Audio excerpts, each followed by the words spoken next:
I am still Kyle Gatlin, and I'm still your senior pastor.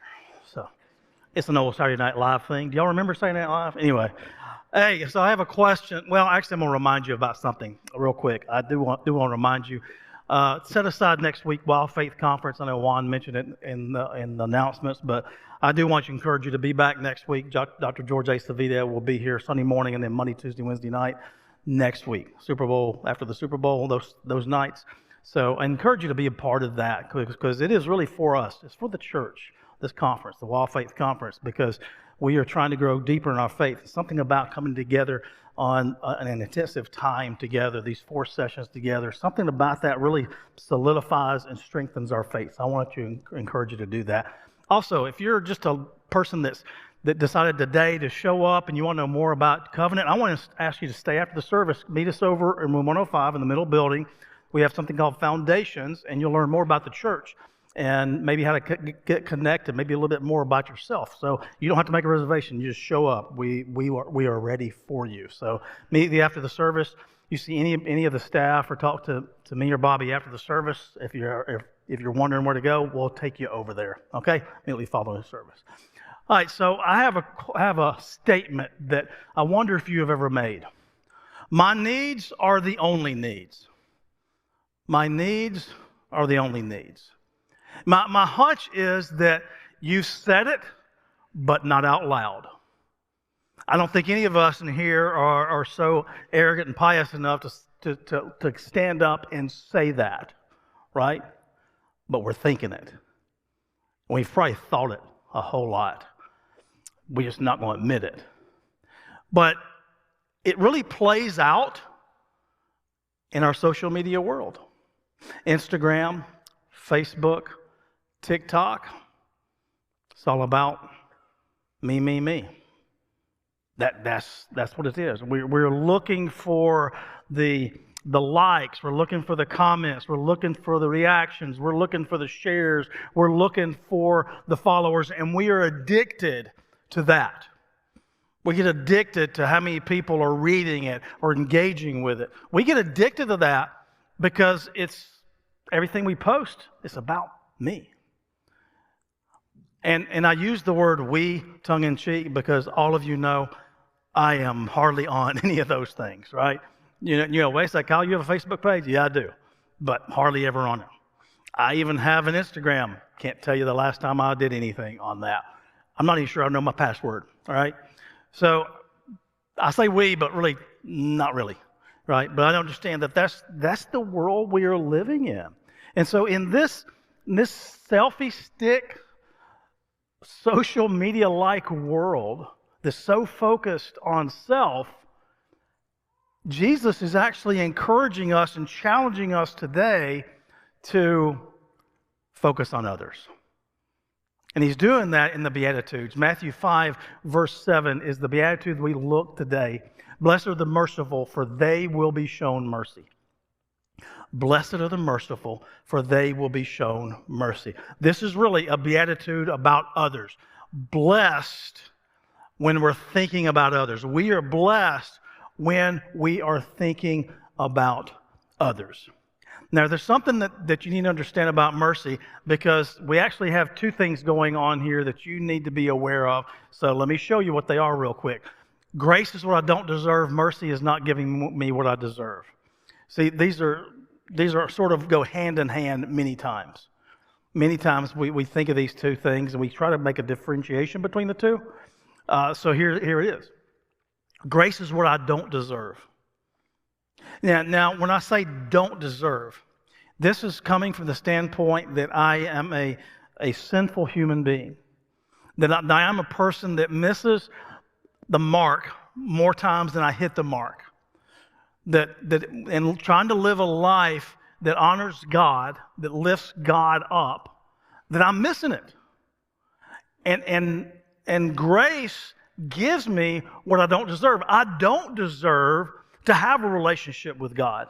I don't deserve to have the presence of God's Spirit in my life. I don't deserve that. But because of God's grace, I get it.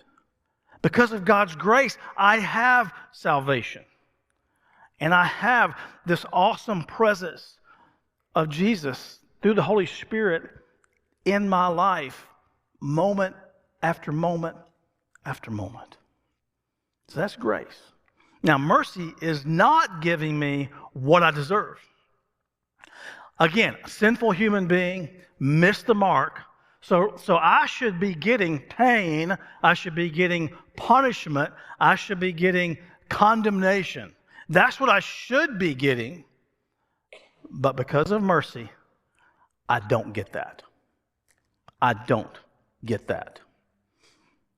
So here's the question is really not, will I receive mercy? The question is how often?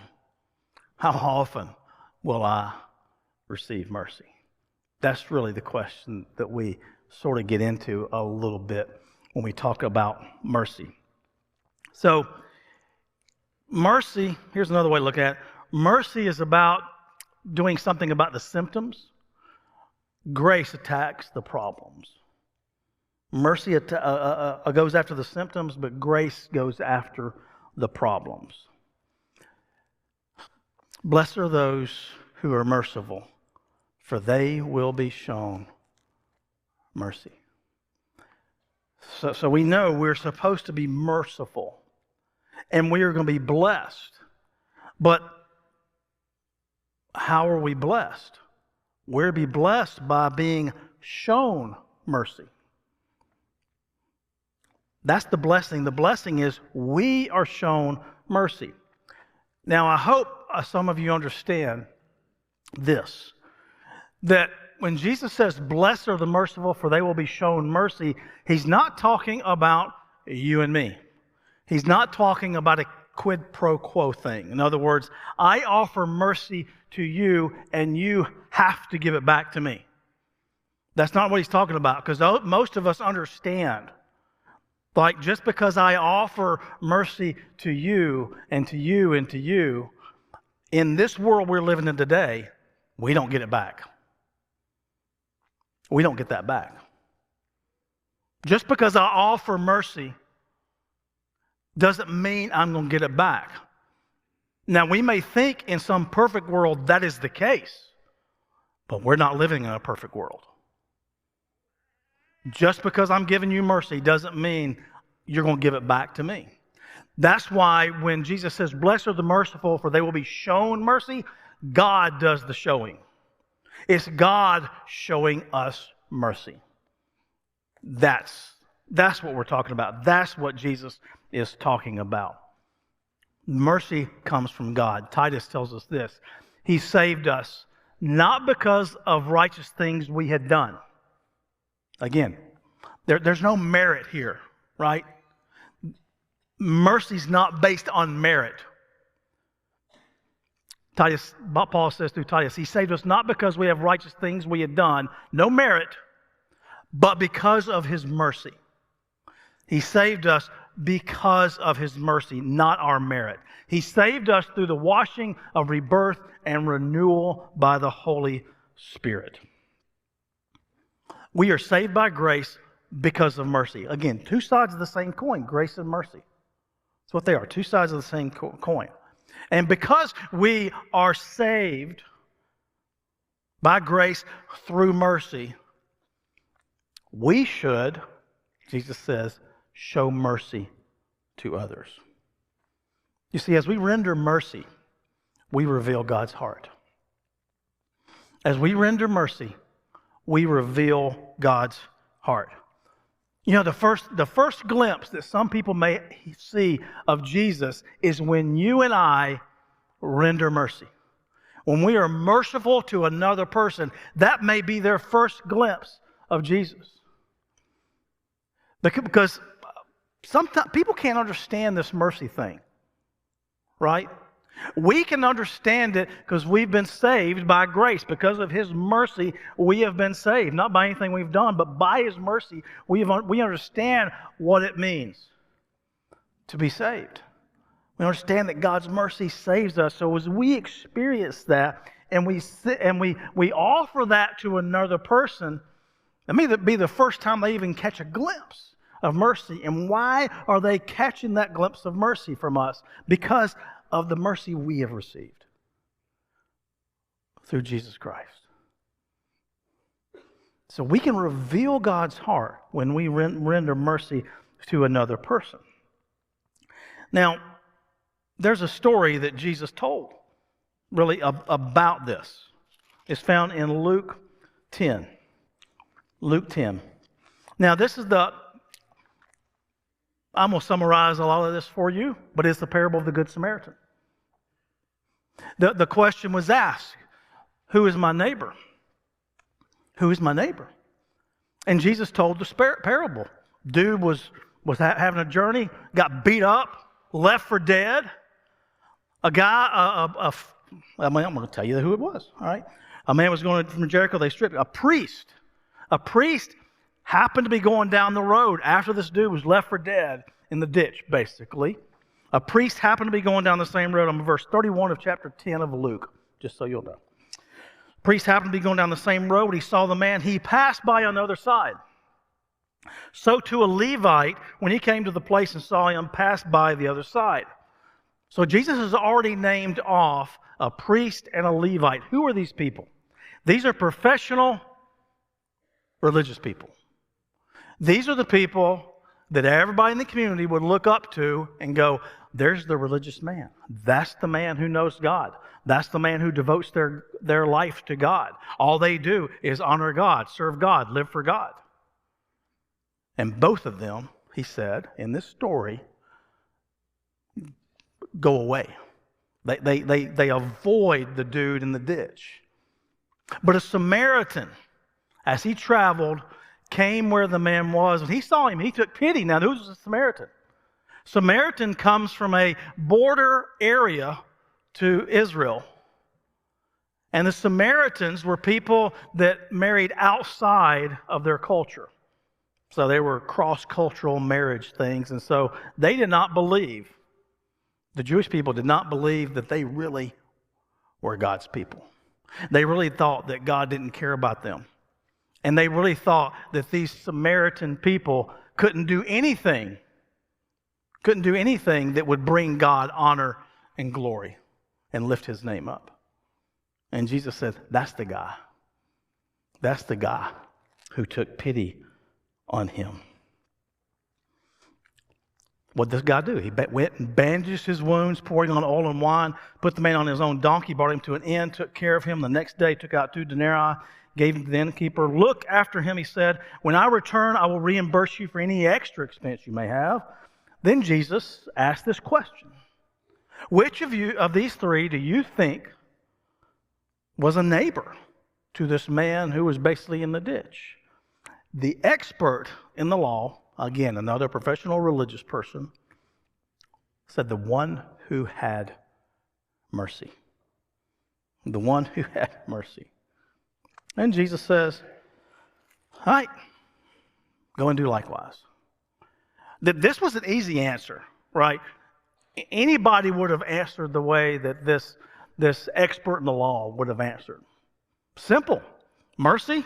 Well, the guy that had money into it, had his life into it. The one who offered mercy. That was the one. Here's something else to remember about mercy and grace. Mercy relieves the suffering. Grace rents the room. Mercy relieves the suffering, but grace rents him a room. So who is your neighbor? Who is your neighbor?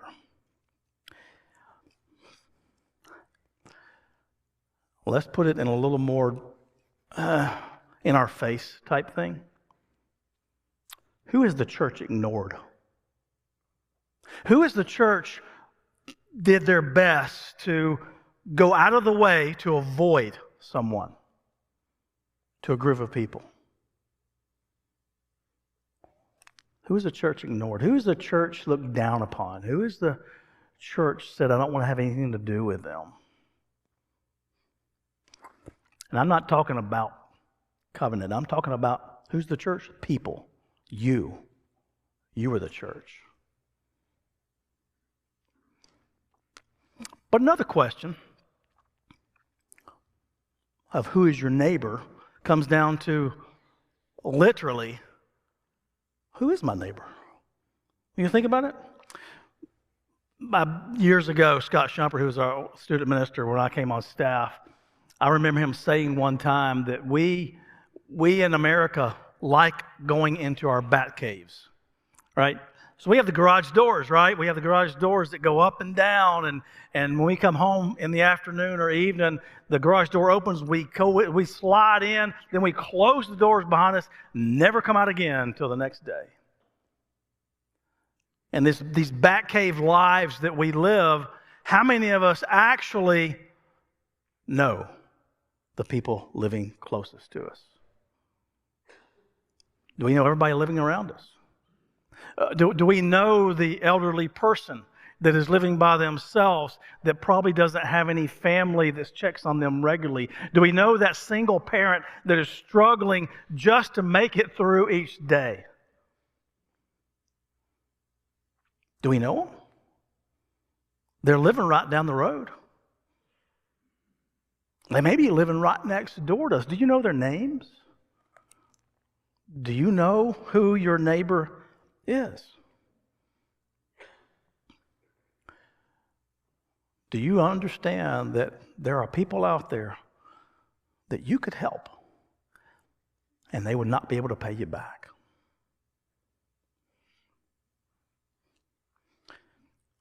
That's why Jesus says, go and do likewise. Go and do likewise. Go and do unto those who will not be able to pay you back, who will not be able to offer you mercy when you've shown them mercy. Jesus told another story. This is in Matthew 18. And this literally is called the parable of the unmerciful servant. That's the name of it, right? And this is the story. Peter was asking the question, how many times should I forgive somebody? 7 times, which in that world then was a lot. And Jesus says 70 times 7, or 77 times 7, depending on the translation. And then Jesus told a story. This man had a servant who owed a lot of money, a ton of money, an unfathomable amount of money. Whatever you can think of as a large sum to owe somebody, you can exponentially increase that by 10 or 100-fold. Right? It's just enormous. And this man fell to his knees, verse 26 of chapter 18 of Matthew. Servant fell on his knees before his master. Be patient with me.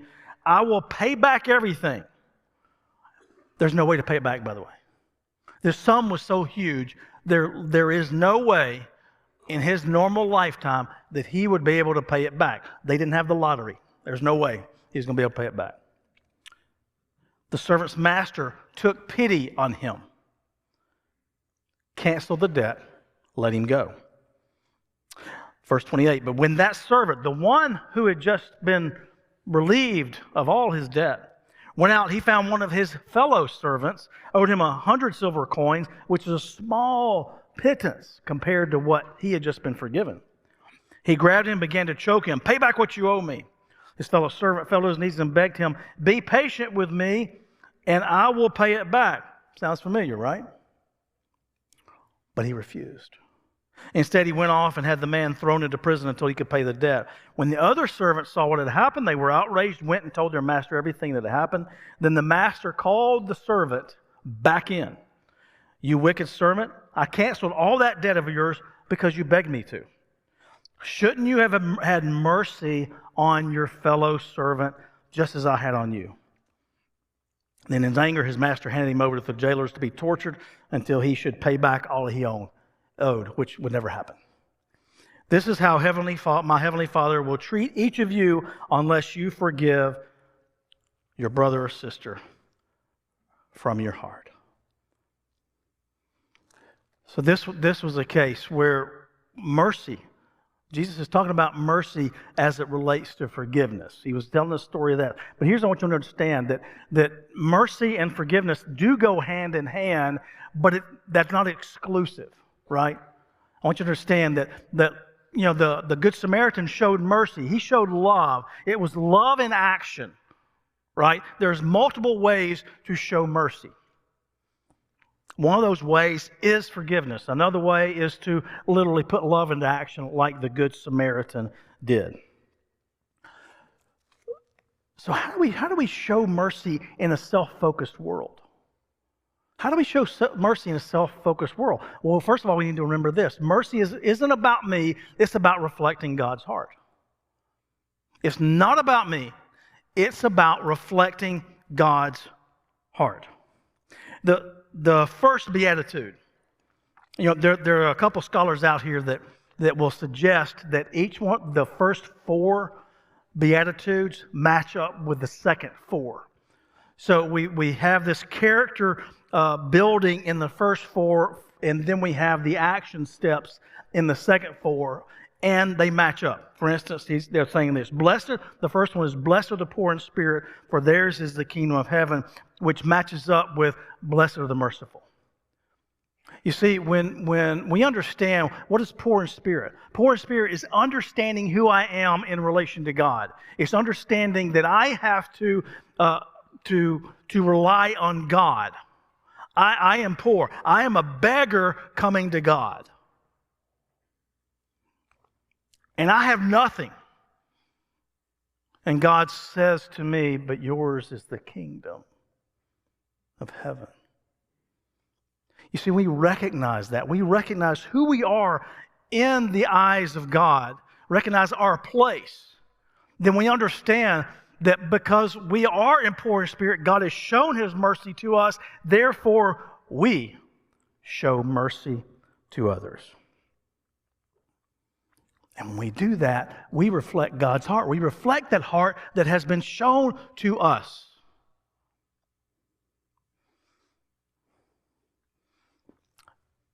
We can't show God's mercy if we have a hard-hearted outlook toward ourselves or toward others. You see, if we're poor in spirit, that heart has softened. All right. Also understand this. Mercy will also come with a risk. Mercy will always come with a risk. There's an emotional risk. Going back to the forgiveness idea where mercy and forgiveness are tied to each other. Yes, they are. So emotionally, for us to forgive a friend that maybe doesn't even ask for it, that's an emotional risk. That is an emotional risk. There's also a social risk. When we offer mercy to where many of our friends, maybe even our family members, will say that's an outcast, that's somebody we don't want to be around, and you offer mercy to them, there's a social risk there. There's a physical risk as well. Somebody can't pay you back. Somebody simply can't pay you back. When you are merciful, there's a price to be paid, and it's a high price, and it's not easy, and it's not simple. If it was, we'd all be doing it. We'd all be doing it.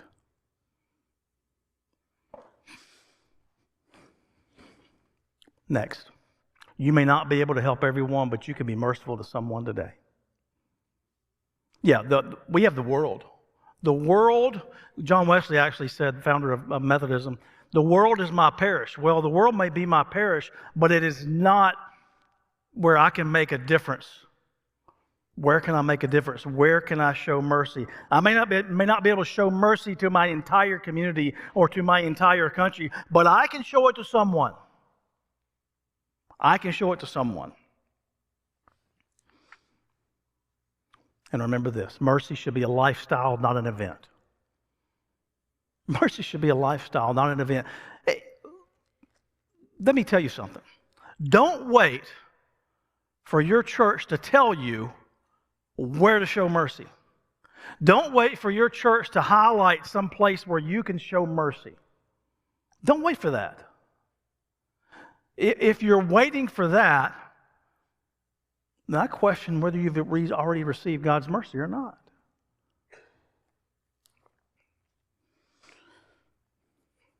So here's the challenge.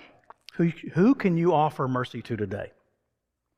Who can you offer mercy to today? And I actually want to challenge you to pray about that. I want you to pray. In just a little bit, you'll have time to take communion, and there'll be room at the kneeling rails. Maybe you just need to come out separately after you take the elements and spend time separately. Come down to the kneeling rails and ask, God, who do I need to show mercy? Who do I need to show mercy to that I know that will never be able to repay me? Who do I need to show? Who do I need to show mercy today?